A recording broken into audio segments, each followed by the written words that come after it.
Now it's time for lefties losing it, and there's nothing like a holiday to London to take in the iconic sites like Big Ben or Buckingham Palace.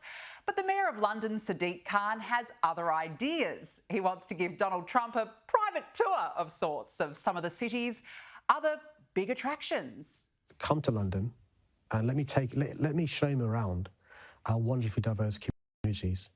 Let me take him on the Pride March this coming summer, next summer. Let me take him to a mosque. Let me take him to some of our diverse communities and understand that actually it is perfectly compatible to be a Westerner and to be a Muslim. Nothing beats a Jet 2 holiday at a mosque and a Pride March. Sign me up. Now, this influencer by the name of Leah V has mocked American Eagle's campaign, of course featuring Sydney Sweeney, declaring she's giving a double middle finger to the Good Genes ad, and she's told her followers to boycott the brand before dropping this dance hit. Blocked. It's got some vibe to it, doesn't it? But look, at this delightful lass then took it one step further, and PSA incoming, she is not jealous of Sydney Sweeney, okay? I just saw a video that apparently Republicans think that the people who are criticizing Sydney Sweeney's American Eagle jeans ad we're all just jealous of her, and I just have to say, from my point of view, I am not jealous of Sydney Sweeney. I don't have to be famous, and I don't have to peddle brands that are awful. Like, they're bad taste. Like, not cute at all. And I get to do that from the comfort of, like, my beautiful front porch drinking my matcha this morning. And I get to wake up every day being me. Yeah, get it, girl. Get it. Whatever makes you happy in the end. And now to this individual who has thought of a great and grand idea to solve all of America's crime problems. To just not let officers take their police vehicles home with them. Like, I know that there is a police officer that lives in my neighborhood. You know how I know? Because they have their police vehicle in their front driveway all of the time. Stop giving cops the ability to use intimidation in their own home when they're supposed to be considered a civilian at that point. Yes, well, that person would know all about being easily identifiable, wouldn't they, with all that, that fit.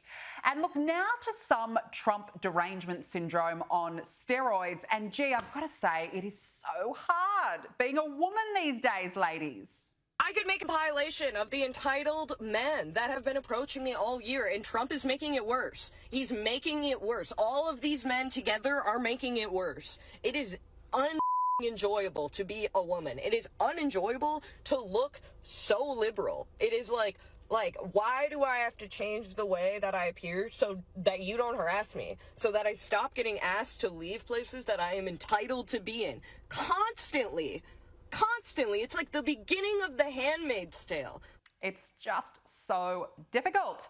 And it's about as hard as being a conservative woman, apparently. Conservative women are dumb because why are you speaking when you should be making a sandwich?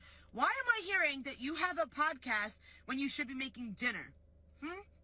What happened to seen and not heard? Because I'm hearing a lot from conservative. Shut up like your man wants you to. Yeah, poor women, poor liberal women, they are just so angry. So angry. And just when you thought they couldn't get any more cray-cray, they are now coming after female Trump supporters who cook Mexican food. You want to know what's really pissing me off? I am laying here, scrolling through TikTok, and I come across some Trump supporter, MAGA ass hat, trying to make Mexican food. You know what, buddy? You don't get Mexican food anymore. You lost that privilege. Go eat some sliced up wieners and pork and beans. That's what you get.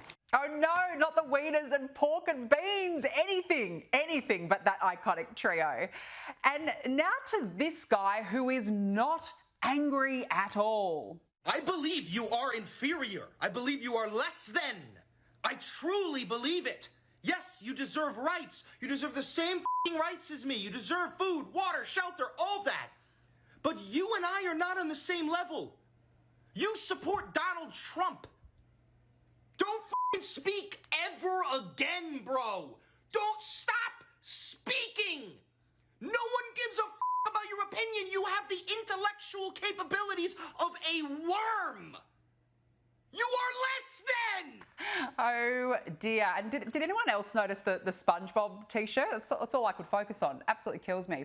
And now look to Democrat Congresswoman Jasmine Crockett having another one of her normal days and saying perfectly normal things to Republicans. And I'm sorry, but instead, we are not only going to punch you back, but we are going to knock you out. So I fully anticipate that we are going to take control of the United States House because that is what the American people want. And that is why Donald Trump and his regime is so afraid. Yes, spoken like the tolerant left that they are. And then Ms. Jasmine went all Kamala Harris on us, dropping some sort of ghetto in the hood type of accent. I am standing here with one of my faves right here, honey. Yes. Listen, and guess what? Neither one of us are in Texas. You know why? Because we know that it is time to stand up, rise up, and fight back against these fools that think that we're weak. One thing that they should know, when it comes to a black woman and a Latina, that's right, they're about to get a little spice.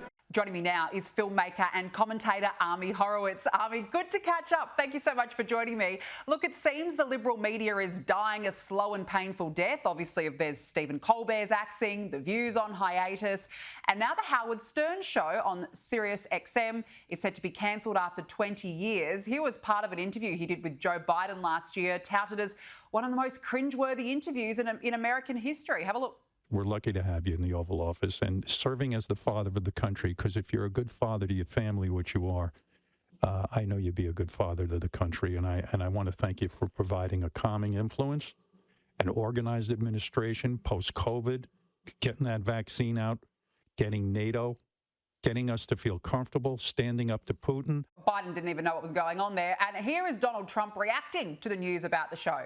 You know when he went down? No, before, when he endorsed Hillary Clinton, he lost his audience. People said, give me a break. Ami, what does this say about the state of liberal media right now in the United States? Yeah, it says quite a bit, actually. Look, Howard Stern is a fascinating case study. Howard Stern wasn't on the air for 20 years. He was on the air for almost 50 years. Just a Sirius XM for the last 20, being paid, by the way, nearly $100 million a year. He may have been the highest paid media personality in the world. Yeah. Danica makes you wonder, you better renegotiate your contract, right? Look, it's incredible, and it says a lot. I have some insight into Howard Stern. I was a paid contributor on the show for a little bit, where I wrote and performed for him for a short period of time. Certainly knew his staff and knew him a little bit. He's a guy, it's incredible. Look, to understand how popular he was, and that's not is, but was, he was probably the most popular media figure in America for a little while. Lost a lot of relevance because he was never a happy man when he was popular with the common man. He always wanted to be accepted by the glitterati and accepted by the cool crowd, the actors and the performers, the musicians.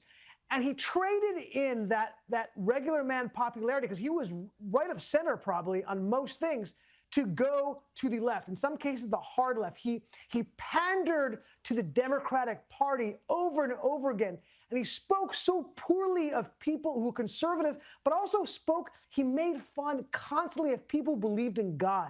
And it turned so many people off. And you can't do that when you're driving a $100 million a year bargain with your company. Look, I love that old story when they asked Michael Jordan, hey, Michael, why don't you take up some of these social issues that we know you believe in? His answer was, Republicans buy shoes too. Well, guess what, Howard? Republicans listen to the radio and to satellite also, and you turn them all off. You lost all your relevance because of this, and here's the net result.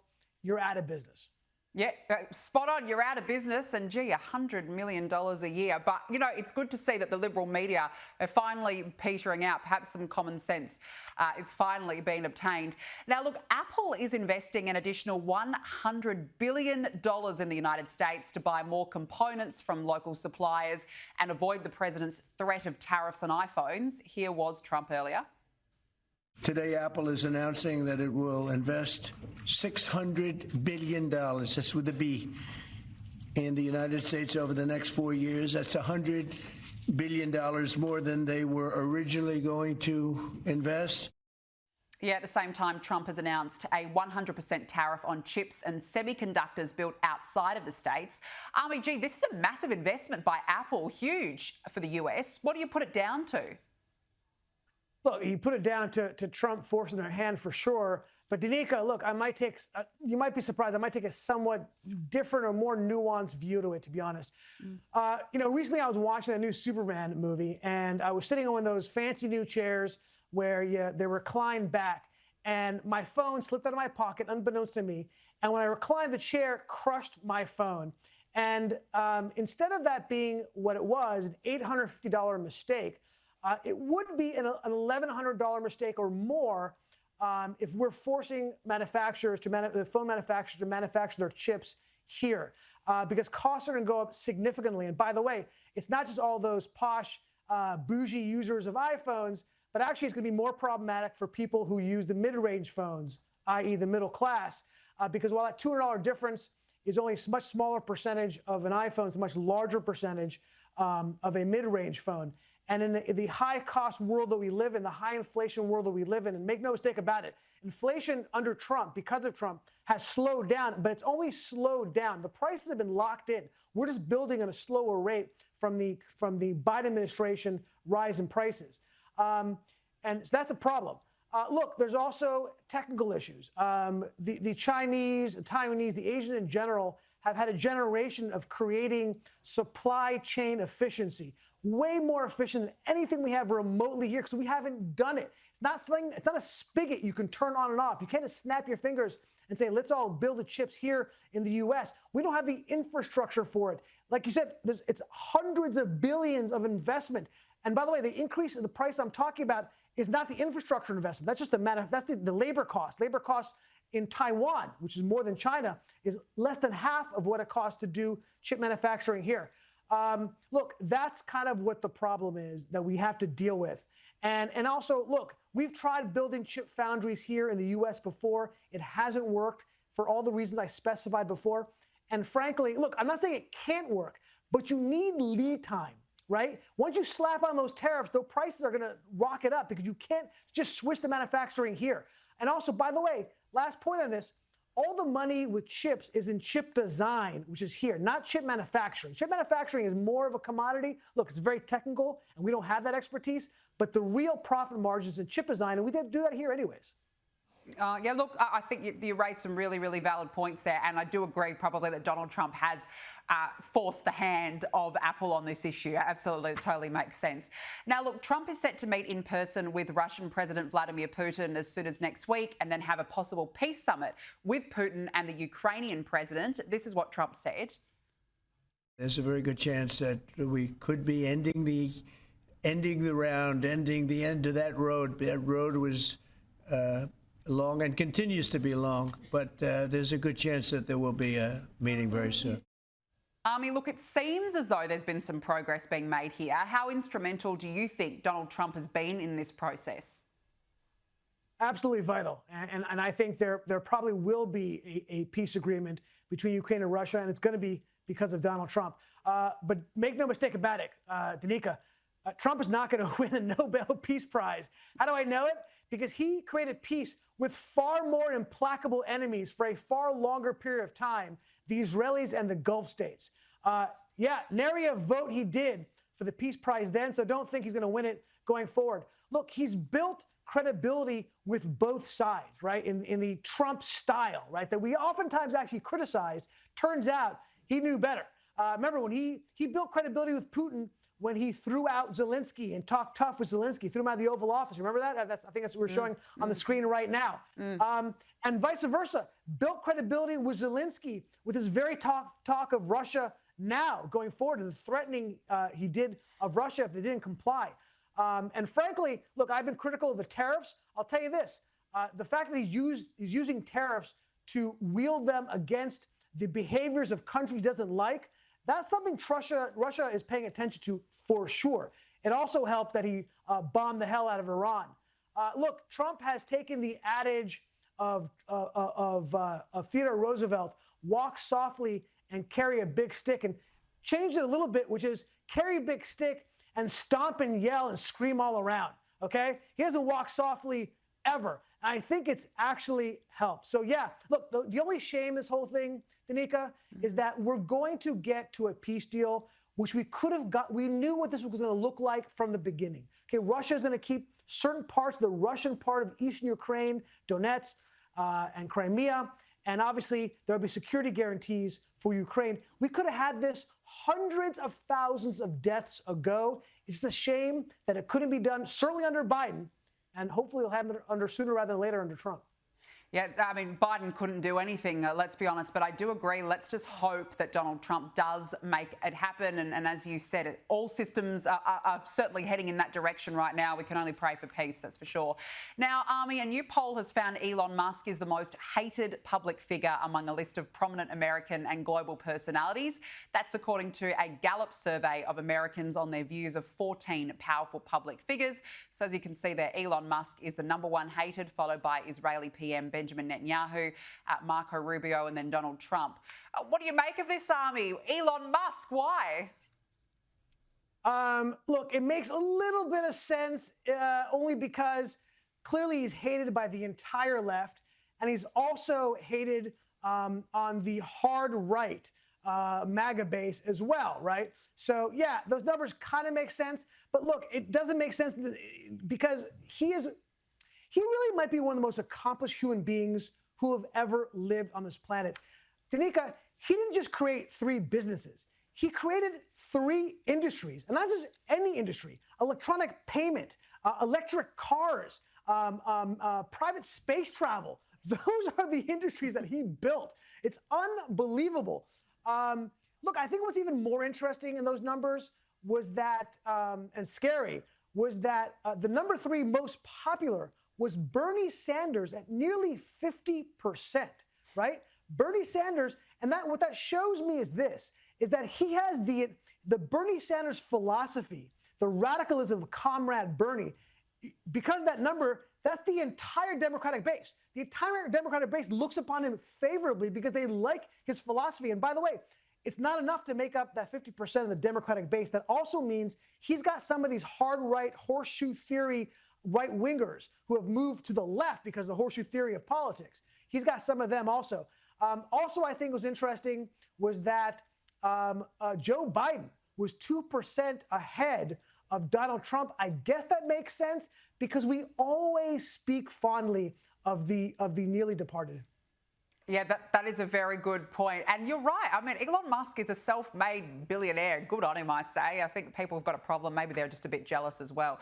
Now, look, the race for New York City mayor, it's heating up again. Former Governor Andrew Cuomo, who's running as an independent, has called out socialist candidate Zoran Mamdani for owning property in Uganda despite the country's anti-LGBT policies. I mean, does he have a point here? Yeah, look, not the biggest Cuomo fan in the world. I know that's not shocking, but he's certainly better than Mamdani. I like this move, right? He turned the wokeness of Mamdani right around on him, using it as a weaponizing against Mamdani. Particularly, I liked his BDS phrasing, turning his anti-Israel, anti-Semitic words onto himself as well. But here's the problem, is that it's just falling on deaf ears because this is nothing new, right? The woke, I mean, look no farther than the left's focus and support of Hamas, in specific, and frankly, the Palestinians in general. They've all been, I don't know what you call anti-LGBTQ. They throw them off of roofs. So yeah, that's pretty anti-LGBTQ.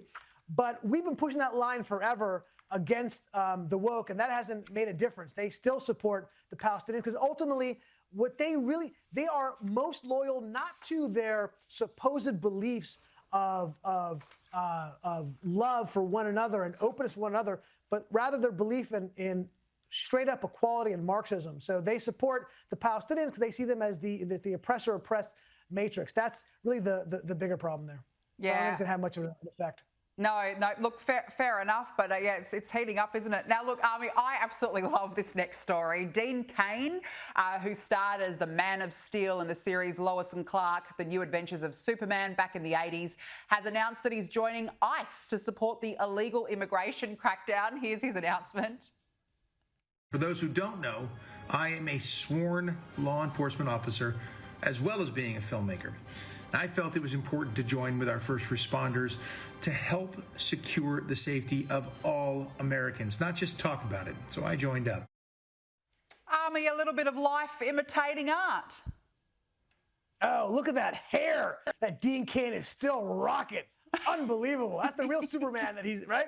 Look, Dean Cain's not just a great actor. He's a great guy, wonderful dude. This is not surprising at all. Love the guy. Yeah, Dean Cain's all about truth, justice, and the American way. And by the way, the new Supermans have become so woke that they've dropped the American way, but not Dean Cain. Not Dean Cain. He is American all the way. We love to see it. Army Horowitz, nice to catch up. Thanks so much for joining me on the show.